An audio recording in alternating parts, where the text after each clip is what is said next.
Évangile selon Jean, nakotanga na livre ya Jean, chapitre 9. chapitre na yango 9. Je commence au verset 1er. Na bandi na verset liboso. Nous irons jusqu'au verset 7, Tokotanga ti na verset 7.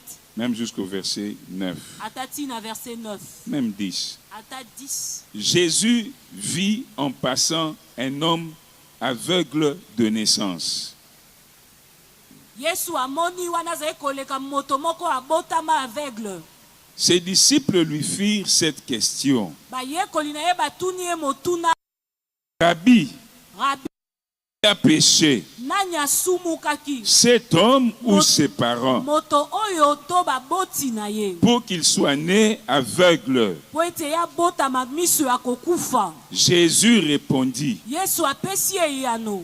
ce n'est pas que lui Ezatete ye ou ses parents to pe baboti na ye. aient péché, Nde basumukaki. mais c'est afin que les œuvres de Dieu soient manifestées en lui. Kasi eza po ete misala ya Nzambe yango etalisa makati na ye.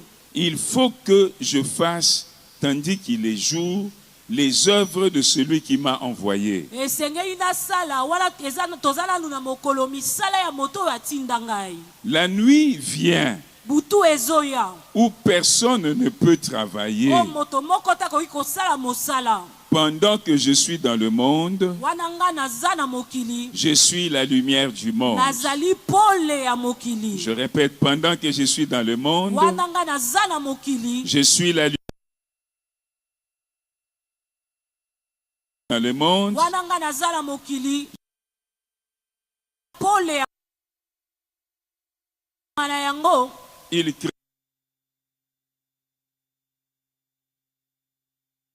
avec sa salive. E asali potopoto na soyi na ye. Puis il appliqua cette boue sur les yeux de l'aveugle Na sima azwi potopoto wana chango na miso ya aveugle. et lui dit, Pe ayebisi ye. va Kende. et lave-toi Pe sukola. au réservoir de Siloé, Na réservoir ya Siloé. nom qui signifie envoyé. Kombo elingi koloba kotindam.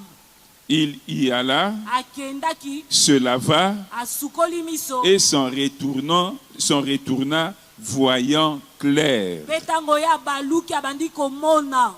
Ses voisins et ceux qui auparavant l'avaient connu Ba voisin pe bato bayebaki ye. comme un mendiant disaient, Lokola moto ya sengaka sengaka bande koloba. n'est-ce pas là celui qui se tenait assis et qui mendiait?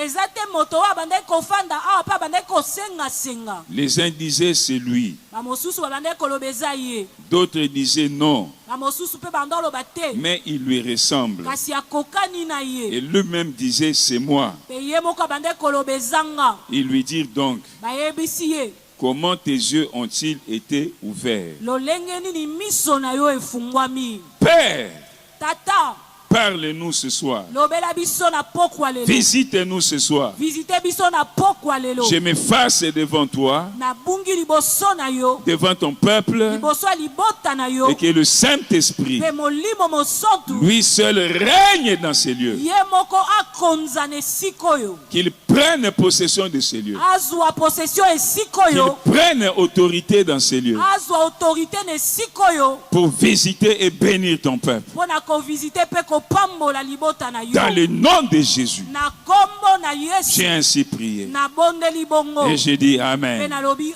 amen. L'extrait que nous venons de lire Makomi otouti kotanga. nous parle d'un homme. Ezolobela biso na tina na moto moko. La Bible dit il était né aveugle. Assoyons-nous s'il vous plaît. Tokoki kofanda. On peut acclamer le Seigneur pendant qu'on s'assoit. Tokoki kobetela nkolo maboko wana tozofanda. S'il vous plaît, faisons ça bien. Tosala ngo malamu. Faisons ça bien. Tosala ngo malamu. Non, non, acclamons très bien pour le Seigneur. Très, très bien pour le Seigneur. Alléluia. Amen. La Bible dit que cet homme était né aveugle. Il était aveugle de naissance. Il n'a jamais rien vu. Il n'a même pas vu ses parents. Il les connaît de sa voix. Parfois, il y a des choses qui nous arrivent. Dans la vie, on se demande, ça nous est arrivé pourquoi.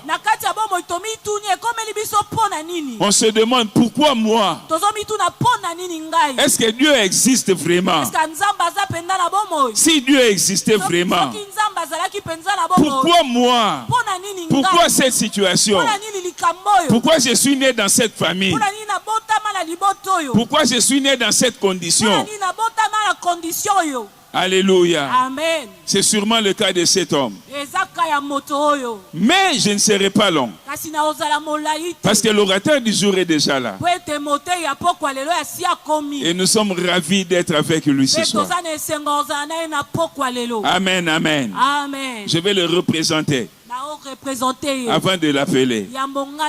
Alors Jésus passait par là. Les disciples ont commencé à poser à Jésus des questions. Parce qu'ils avaient eu l'expérience de Jésus. Ils avaient compris que Jésus connaissait tout. Il n'était pas un homme naturel. Sûrement la condition de cet homme les intriguait aussi. Peut-être que ça les dérangeait par amour ou par simple curiosité ou peut-être par mépris. Vous savez, dans la vie, si vous ne réussissez pas, les gens auront tendance à vous mépriser. Ils auront tendance à parler de vous, surtout en mal. Ils vont vous indexer. Et comme ils sont passés par là avec Jésus, ils ont attiré l'attention de Jésus sur cet homme-là et lui ont posé la question: pourquoi est-il né aveugle? C'est la première question. La deuxième chose, dans leur question, est-ce que c'est lui qui a péché ou ce sont ses parents? Ou ce sont ses parents? Quand tu n'avances pas, peut-être que toi-même tu te poseras des questions. Les gens se poseront aussi des questions sur toi. Et parmi les questions qui se poseront aujourd'hui à Kinshasa, il y a ces deux questions qui ne manquent pas. Qui a péché? Qui a péché? Qui a péché? Mais j'aime la réponse de Jésus. Jésus a dit, ce n'est pas une question de péché. Ce n'est pas son péché à lui, ni le péché de son père. Lui, il est un homme mis à part. Il est réservé pour que les œuvres de Dieu se manifestent dans sa vie. Il est réservé pour la gloire de Dieu. Je voudrais dire à quelqu'un, ne te condamne pas toujours pour tous les problèmes qu'il y a dans ta vie. Ne te pose pas toujours les questions de savoir pourquoi. Ne vis pas dans la condamnation. Il y a des choses qui nous arrivent parce que Dieu nous a destinés à manifester sa gloire sur la terre. Je pensais que quelqu'un allait dire Amen. Jésus a dit, cet homme est né comme ça pour que les œuvres de Dieu se manifestent dans sa vie. Ce n'est pas ses péchés. Or, la Bible nous montre que personne ne peut vivre sans péché. Tout le monde pêche. Je suppose que cet homme, dans sa condition, il avait aussi péché. Écoutez-moi, je ne suis pas en train de dire que le péché est bien. Je condamne le péché. Je le condamnerai. Et nous en parlerons. Mais je vous dis une chose. Arrête de croire que tous les problèmes de ta vie sont causés par tes péchés. Tika kokanisa. Quelqu'un m'a suivi.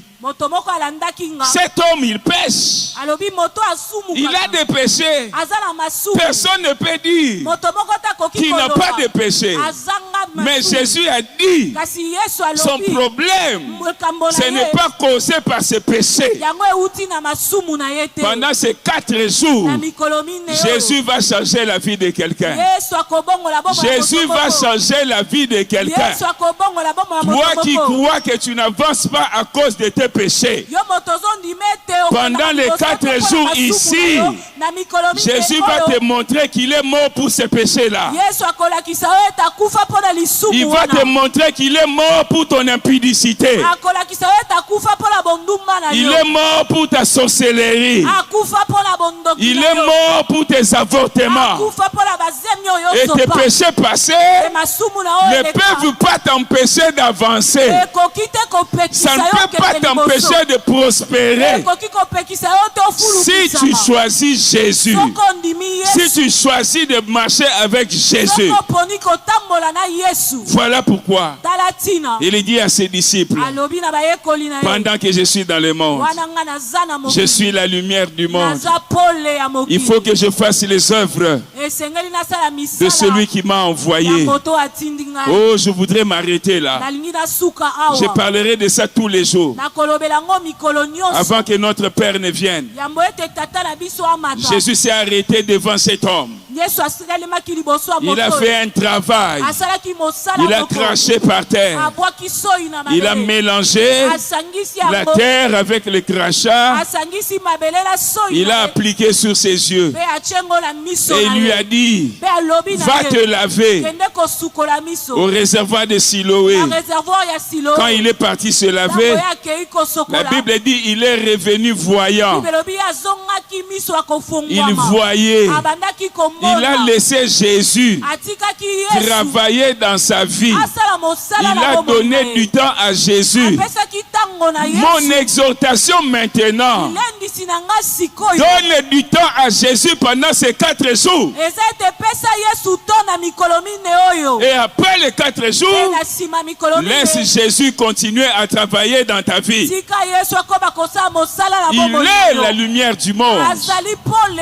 Celui qui luit dans les ténèbres. Quand la Bible dit luire dans les ténèbres, ça ne veut pas seulement dire éclairer. Ça veut dire chasser les ténèbres. Chasser les ténèbres. Il y a plusieurs sortes de ténèbres dans la vie des gens. Le péché, c'est les ténèbres. Le péché, c'est les ténèbres. Et Jésus, il dit, il est la lumière du monde. Il peut te sortir de la vie du péché. Il y a le péché, les ténèbres de la souffrance, les ténèbres de la maladie, dans lesquelles quelqu'un peut être emprisonné. Cet homme était dans les ténèbres de la cécité ou de l'aveuglement total. Il était dans les ténèbres de la mendicité, de la souffrance. Mais quand Jésus, la lumière du monde, l'a approché, il l'a rencontré, et lui aussi, il a laissé Jésus faire son travail dans sa vie. Les ténèbres ont quitté sa vie. Les ténèbres ont quitté sa vie. Je ne sais pas dans quelles ténèbres tu es, mais mon exhortation l'explication est simple. Les ténèbres vont quitter ta vie. Les ténèbres vont quitter ta vie. Déjà ce soir, les ténèbres vont quitter ta vie. Que ce soit les ténèbres de la sorcellerie, que ce soit les ténèbres des malédictions, que ce soit les ténèbres des maladies. Je ne sais pas dans quelles ténèbres tu es, mais la Bible nous dit une chose: car Dieu a tant aimé le monde, il a donné son Fils unique. Jésus, il est la réponse de Dieu. La réponse de Dieu, c'est lui la lumière. La lumière qui chasse les ténèbres dans nos vies. Lève-toi là où tu es. Nous allons préparer nos cœurs.